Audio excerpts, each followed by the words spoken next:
નમસ્કાર કોન્ટ્રાક્ટ કર્મચારીઓ, આઉટસોર્સિંગ કર્મચારી મિત્રો, સ્વાગત છે તમારું આપણી આ યુટ્યુબ ચેનલમાં જેનું નામ છે ગુજરાતી જીકેની જમાવટ.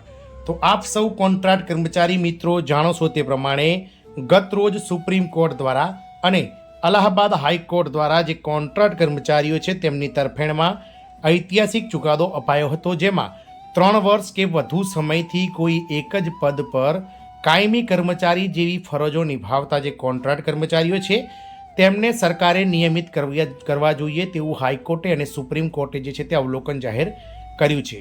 તો સુપ્રીમ કોર્ટ અને અલ્હાબાદ હાઈકોર્ટના ચુકાદા બાદ હવે વિવિધ રાજ્ય સરકારો પોતાના અલગ અલગ વિભાગોમાં કામ કરતા કોન્ટ્રાક્ટ કર્મચારીઓના પગારમાં વધારો કરવાને લઈ અનેક કવાયતો હાથ ધરી છે. ત્યારે આ રાજ્ય સરકાર દ્વારા કોન્ટ્રાક્ટ કર્મચારીઓના પગાર વધારાને લઈને સારા સમાચાર બહાર પાડવામાં આવ્યા છે, જેમાં પગાર હવે કોન્ટ્રાક્ટ કર્મચારીઓને વાર્ષિક ધોરણે જે છે તે ઇન્ક્રીમેન્ટ આપવામાં આવશે અને વધારો કરવામાં આવશે.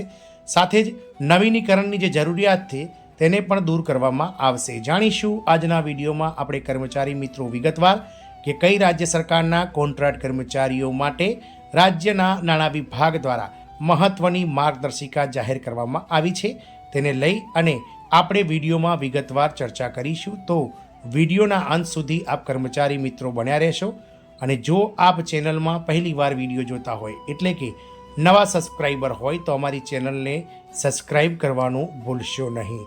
સાથે જ બાજુમાં રહેલું બેલ આઇકોન દબાવીને ઓલ નોટિફિકેશન ઓન પણ કરશો, જેથી કરીને ચેનલ પર મૂકવામાં આવતા આવા કોન્ટ્રાક્ટ કર્મચારીઓને લગતા સમાચારના વિડીયોઝ તમને સરળતાથી ચેનલ પરથી ઉપલબ્ધ થઈ જાય.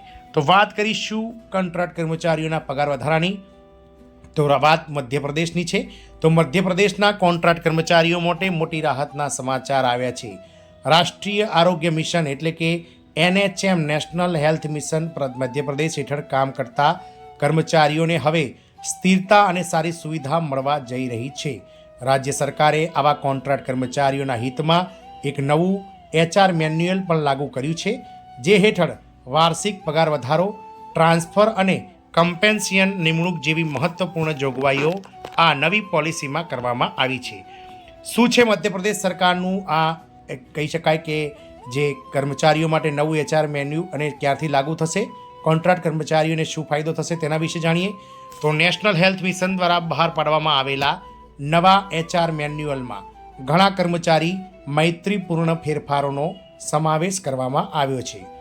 કરારબદ્ધ કર્મચારીઓને હવે વાર્ષિક ધોરણે તેમના કરાર રિન્યૂ કરવાની જરૂર રહેશે નહીં. તેમને ગ્રાહક ભાવ સૂચકાંક એટલે કે જે ઔદ્યોગિક આંકડાઓ છે, ઇન્ડસ્ટ્રીયલ AICPIના જે આંકડા, તેના આધારે વાર્ષિક પગાર વધારો પણ મળશે, જેનાથી ફુગાવાની અસર તેમને ઓછી થશે અને મોંઘવારીના સમયમાં આ કર્મચારીઓ માટે આ એક રાહતરૂપ નિર્ણય મધ્યપ્રદેશ સરકાર દ્વારા લેવામાં આવ્યો છે. તો કરાર કર્મચારીઓ માટે ઉપલબ્ધ મુખ્ય સુવિધાઓની વાત કરીએ તો નવા HR મેન્યુઅલ હેઠળ કોન્ટ્રાક્ટ કામદારોને આ મુખ્ય લાભો મળશે, જેમાં દર વર્ષે વાર્ષિક પગાર વધારા માટેની જોગવાઈ એટલે કે જેમ સરકારી કર્મચારીઓને દર વર્ષે 2 વાર મોંઘવારી ભથ્થું વધે છે તે રીતે આ કર્મચારીઓને પણ એ all India consumer price index ઇન્ડસ્ટ્રીયલના જે આંકડાઓ આવે છે તેના પરથી દર વર્ષે પગાર વધારાની જોગવાઈ કરવામાં આવી છે. દર વર્ષે કરાર રિન્યૂ કરવાની જવાબદારી હવે પૂરી થઈ ગઈ છે. જિલ્લા આરોગ્ય સમિતિ દ્વારા જિલ્લાની અંદર હવે કોઈ પણ જગ્યાએ ટ્રાન્સફરની સુવિધાઓ આ કર્મચારીઓ માટે ઉપલબ્ધ કરવામાં આવી છે અને સેવા દરમિયાન NHM કર્મચારીના મૃત્યુના કિસ્સામાં કરુણાપૂર્ણ એટલે કે રહેમ રાહ નિમણૂક અથવા એક્સ ગ્રેશિયાનો વિકલ્પ પણ આ કર્મચારીઓને આપવામાં આવ્યો છે. મધ્યપ્રદેશ રાજ્યના આરોગ્ય વિભાગના નેજા હેઠળ હાલમાં NHMના કુલ 32,000થી વધુ કર્મચારીઓ કામ કરી રહ્યા છે, જેને આ નવા HR મેન્યુઅલથી સીધો લાભ મળશે. તો મધ્યપ્રદેશ રાષ્ટ્રીય આરોગ્ય મિશન હેઠળ વિવિધ કેડરમાં કુલ 32,000થી વધુ કરાર આધારિત કર્મચારીઓ હાલમાં કાર્યરત છે. લાંબા સમયથી આ કર્મચારીઓ ફરિયાદ કરી રહ્યા હતા કે તેમને નિયમિત કર્મચારીઓ જેટલા લાભો મળતા નથી. આ ચિંતાઓને ધ્યાનમાં રાખીને મિશન ડિરેક્ટર સલોની સિદાનાના નિર્દેશન હેઠળ એક નવું HR મેન્યુઅલ તૈયાર કરવામાં આવ્યું છે અને તેનો અમલ પણ તાત્કાલિક કરી દેવામાં આવ્યો છે. નેશનલ હેલ્થ મિશને રાજ્યની પહેલી કરુણાપૂર્ણ નિમણૂક પણ આપી દીધી છે. તો NHMએ કરાર કર્મચારીઓ માટે રહેમરાહ એટલે કે કરુણાપૂર્ણ નિમણૂકો તરફ એક મોટું પગલું ભર્યું છે.